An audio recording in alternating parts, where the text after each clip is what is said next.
Bonjour à tous et bienvenue aujourd'hui dans cette vidéo, une vidéo où je vais vous présenter un petit peu mon atelier qui a pas grand chose pour l'instant et je trouvais que justement c'était intéressant de pouvoir voir le début et par la suite d'ici quelques mois, quelques années, voir l'évolution qu'on pourra y apporter. Donc voilà, alors je vais pas rentrer dans les détails de toutes les machines, les outils, les choses comme ça parce que déjà d'une j'ai pas grand chose et puis c'est pas forcément le but de cette vidéo ici. Le but c'était simplement de vous montrer un petit peu l'environnement dans lequel je vais commencer à travailler et comment il va pouvoir évoluer dans le temps. Alors en surface de travail, dans la pièce vous voyez qu'en hauteur je suis limité à 2 mètres.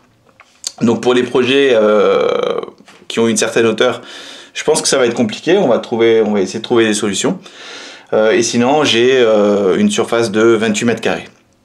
Voilà, donc là vous voyez la pièce vide, complètement vide. Quand on a acheté la maison c'était comme ça. Cette pièce est devenue plusieurs choses. Elle est devenue un studio photo parce que j'étais passionné par la photographie, donc j'avais monté mon studio et vous voyez que le studio a pu évoluer petit à petit. Voilà, et c'est ce que j'aimerais aussi faire justement avec cet atelier de menuiserie maintenant, le faire évoluer. C'était pas qu'un studio photo, c'est aussi devenu une mini salle de sport parce que j'avais commencé aussi à faire un peu de sport, machin, enfin bref. Et là maintenant, décision prise, c'est un atelier et c'est officiel.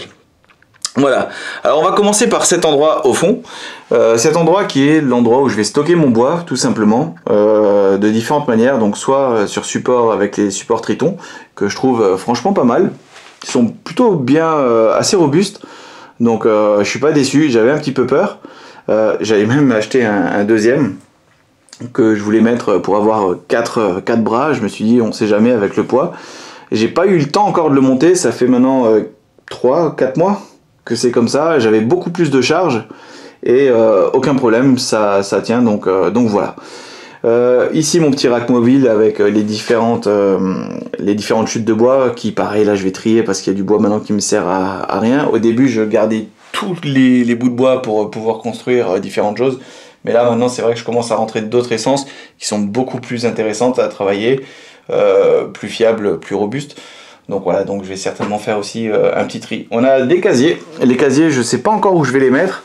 Il n'y a pas les portes, mais c'est super pratique. Je les ai récupérés là où je suis actuellement en formation. C'est des casiers qui jetaient, donc je me suis dit c'était des anciens vestiaires. Et du coup, je me suis dit que ça serait super intéressant de les récupérer parce que tu as toujours besoin de place pour ranger les différents accessoires, quincaillerie et autres.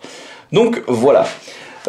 Ici on a la scie à ruban, la Makita qui est, elle est pas mal, petite certes, mais elle est pas mal pour l'instant.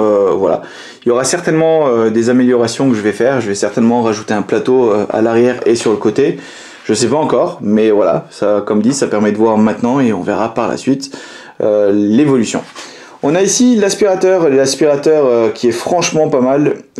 À la base, j'en voulais pas. Enfin, c'est pas que j'en voulais pas, je me suis demandé si c'était vraiment nécessaire. Et j'ai allumé une seule fois la Degorabo et je me suis dit oui, c'était nécessaire. Donc voilà, l'aspi et la Degorabo. Bon, je ferai certainement des vidéos des différentes machines parce qu'il y a toujours des choses intéressantes à dire. Alors cette Degorabo, elle est franchement pas mal. Il y a peut-être l'un ou l'autre petite chose inconvéniente, mais j'en parlerai dans une autre vidéo. Alors là on peut voir aussi que j'ai pas mal de prises sur les murs, j'en ai mis là, il y en a là-bas, il y en a ici, en fait il y en a un petit peu partout. Je trouvais que c'était super pratique d'avoir des prises dans un atelier et il y en a jamais trop, parce qu'on a toujours besoin de brancher une machine, des fois on est là-bas, on est là, donc des rallonges, tout ça, c'était pas mon délire. Je vais même en fixer au plafond par la suite, c'est une petite idée que j'ai eue, parce que je trouve des fois que c'est pratique. Donc voilà. Le panneau perfection, attention, c'est pas le titre que je me donne aujourd'hui, je me qualifie pas avec ça, c'est bien le contraire, c'est plutôt une sorte pour moi de motivation. Quand je le vois, je me dis c'est à ça que je dois arriver, c'est un but finalement pour moi, mais c'est pas le titre actuel. Je veux pas qu'on se dise attention, tiens il se croit machin, non pas du tout, loin de là, mais voilà, c'est un peu le titre que l'objectif souhaité. Voilà, on arrive maintenant sur la scie sur table Makita.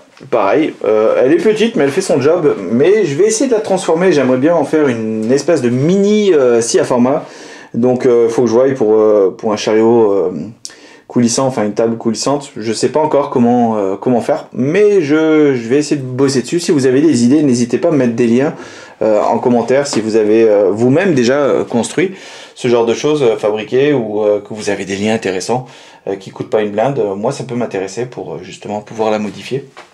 Voilà, voilà.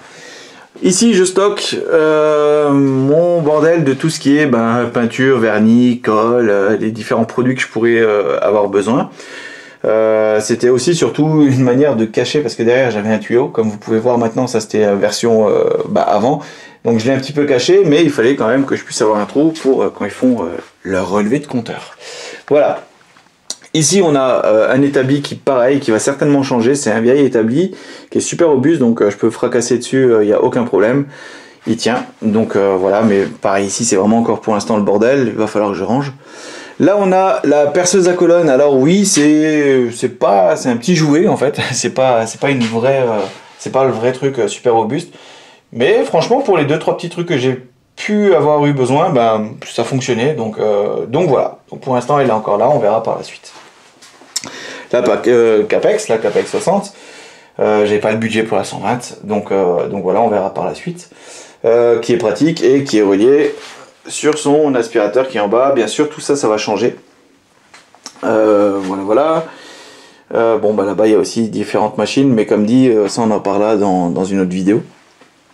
Là il y a mon établi mobile que je viens de terminer en termes de vernis. C'est pas grand chose, il y a encore beaucoup de choses que je veux ajouter dessus, donc voilà, avec les petits tiroirs où je peux ranger directement la ponceuse, scie sauteuse. Ici on a la mêleuse, la perceuse percussion et tourillonneuse et encore une petite ponceuse. Sur les façades avant, c'est pareil, c'est des tiroirs pour les cisternaires où dedans on a la scie plongeante Festool et la défonceuse. Voilà, en gros on a fait un petit peu le tour, avec ici aussi le petit rack à serre-joint qui va lui aussi évoluer, qui va changer parce qu'il y aura plus de serre-joints, donc il faudra que ce soit un petit peu plus grand, donc il faut que je trouve aussi une solution. Donc pareil, si vous avez des petites idées, n'hésitez pas à me les partager, ça ferait toujours plaisir. Ensuite, les différentes choses que j'ai envie de modifier, déjà comme vous pouvez le voir dans la vidéo, il y a l'éclairage que j'aimerais modifier, parce que déjà que c'est pas haut, j'ai des lampes qui sont juste là. Alors quand je suis sur la Capex, je viens, je règle mon truc, ok, c'est cool. Quand je viens sur la Dego, tiens, je vais changer, je vais éclairer. Donc franchement, c'est pas cool, c'est chiant. Du coup, je vais mettre des spots LED. J'ai vu une vidéo de Sylvie Ferra. Excuse-moi Sylvie si je me plante, mais je trouvais que son idée était plutôt pas mal de mettre des projecteurs LED comme ça. Ça fonctionne bien, c'est pratique, c'était pas cher. Donc ouais, je pense que je vais partir là-dessus, et donc il y aura différents points d'éclairage pour vraiment cibler les différentes zones de travail.